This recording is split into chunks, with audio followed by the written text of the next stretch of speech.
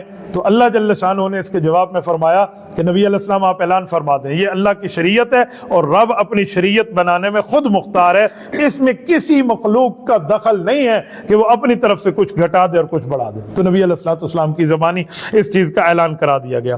یہاں ایک چیز کا فرق ہے، ایک ہے اس میں تغییر اور ایک ہے تبدیل۔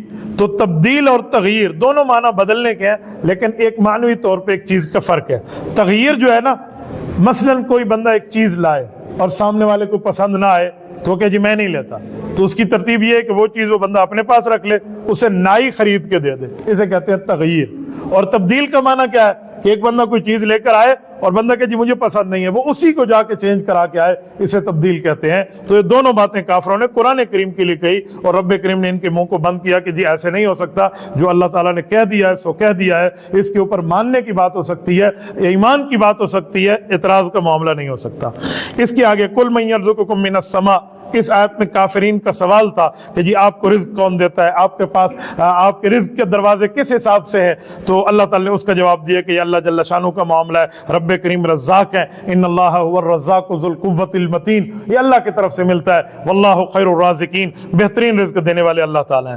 پھر قرآن کی صداقت کو لے کر کافروں کی بات تھی تو اللہ نے یہاں چیلنج فرمایا، فأتوا بسورۃ مثلہ، تمہیں چیلنج ہے کہ جاؤ اگر تم کہتے ہو کہ یہ قرآن اللہ کی کتاب نہیں ہے، مخلوق کی بنی ہوئی ہے، تو اس جیسے قرآن کی 114 صورتوں میں جرت کر کے کوئی ایک صورت بنا کے لاؤ، کوئی ایک صورت اگر تم سے بنتی ہے تو لے کر آؤ۔ ایک صورت بھی ان سے بننے والی نہیں تھی۔ تو اللہ تعالیٰ جل شانہ کا یہ جو چیلنج ہے یہ تا قیامت برقرار ہے۔ مشرکین کے مطالبے کا جواب دیا۔ پھر اس کے بعد اللہ جل شانہ نے وسعت علم باری تعالیٰ کو بیان فرمایا کہ اللہ جل شانہ کا جو علم ہے، اللہ کی جو معلومات ہیں وہ ہر چیز میں ہے، ہر خفیہ اور ہر ظاہر کو ہم خفیہ اور ظاہر سمجھتے ہیں، رب کے لیے ہر چیز ظاہر ہے، اللہ کے لیے کسی قسم کا کوئی معاملہ خفیہ نہیں ہے۔ اس کے آگے قوم نوح علیہ السلام کا ذکر فرمایا کہ نوح علیہ السلام کی قوم نے انکار کیا تھا تو ان کے اوپر کیسے عذاب آیا۔ موسیٰ علیہ السلام کی بات ارشاد فرمائی کہ حضرت موسیٰ علیہ السلام کو فرعون نے چیلنج کیا تھا، اس نے جادوگر بلوائے، موسیٰ علیہ السلام کے اژدہا نے فرعون کے سارے جادوگر کھا لیے تھے، اور موسیٰ علیہ السلام کو جو اژدہا تھا وہ ایک لاٹھی سے بنا تھا، یہ لاٹھی پھینکی وہ اژدہا بن گیا، اور مسئلہ یہ تھا کہ کافر 70,000 جادوگر لائے تھے، ہر جادوگر نے اگر 2 رسیاں بھی پھینکی ہوں جادو والی سانپ بنانے کے لیے تو 1,40,000 سانپ بنتے ہیں۔ تو موسیٰ علیہ السلام کے اس سانپ نے ایک نوالے میں انہیں 1,40,000 کو کھا لیا تھا۔ تو آپ اندازہ لگائیں وہ اژدہا، وہ بلیک کوبرا کتنا بڑا ہوگا۔ یہ ان کا معجزہ تھا حضرت موسیٰ علیہ السلام کا، اس کو ذکر فرمایا۔ اس کے آگے حضرت یونس علیہ السلام کی قوم کا ذکر فرمایا۔ یہ بڑا ایک عجیب واقعہ ہے، جس قوم پہ عذاب آتا ہے ایسے نہیں ہے کہ وہ عذاب ٹل جائے، وہ عذاب آ کر رہتا ہے۔ یونس علیہ السلام نے ہجرت فرما لی اپنی قوم سے۔ ابھی اللہ جل شانہ کی طرف سے یہ اعلان نہیں ہوتا کہ آپ جائیے، ان نے تھوڑا پہلے ہجرت فرما لی، قوم پہ ابھی عذاب نہیں آیا تھا۔ قوم نے صبح دیکھا وقت کے نبی نہیں ہے، اگر اللہ نے فرما دیا ہوتا نا کہ آپ جائیے میں عذاب بھیج رہا ہوں پھر تو قوم پہ آتا، لیکن ابھی قوم پہ عذاب آنے میں تھوڑا لیٹ تھا۔ تو انہیں جب دیکھا نا کہ ہماری نبی نہیں ہے تو ڈر گئے، سارے سجدے میں گرے، توبہ کی، معافی کی، آہوازاریاں کی، کہا اللہ ہمارے نبی ہم سے چلے گئے نارا اللہ معاف کر دے۔ تو ابھی عذاب کا فیصلہ نہیں تھا، حضرت یونس علیہ السلام تھوڑا پہلے تشریف لے گئے تھے، تو یہ ایک قوم ہے جو بچ گئی تھی، اس پر کوئی عذاب نہیں آیا کیونکہ ان نے عذاب آنے سے پہلے معافی اور توبہ کر لی تھی، تو ان کا ایمان بالغیب برقرار رہا، تو اسی وجہ سے قوم بچ گئی ہے۔ ورنہ ایسا نہیں ہے کہ کوئی قوم پر آیا ہوا عذاب ٹل جائے۔ یہ ہمارے نبی پاک صلی اللہ علیہ وسلم کی رحمت للعالمین ہی ہے کہ حضور پاک کی وجہ سے ساری امت عذاب سے بچی ہوئی ہے۔ کوئی چھوٹا موٹا کسی پہ عذاب آ جائے تو آ جائے، نبی علیہ السلام سے پہلے کا معاملہ تو بہت سخت کا ہے، پہلے انبیاء کا معاملہ۔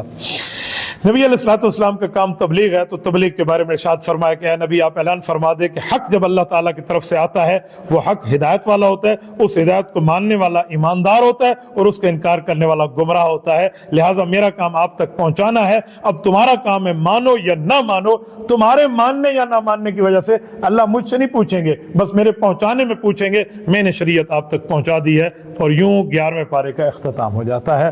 اللہ جل شانہ ہمیں قرآن کریم کا فیض عطا فرمائے۔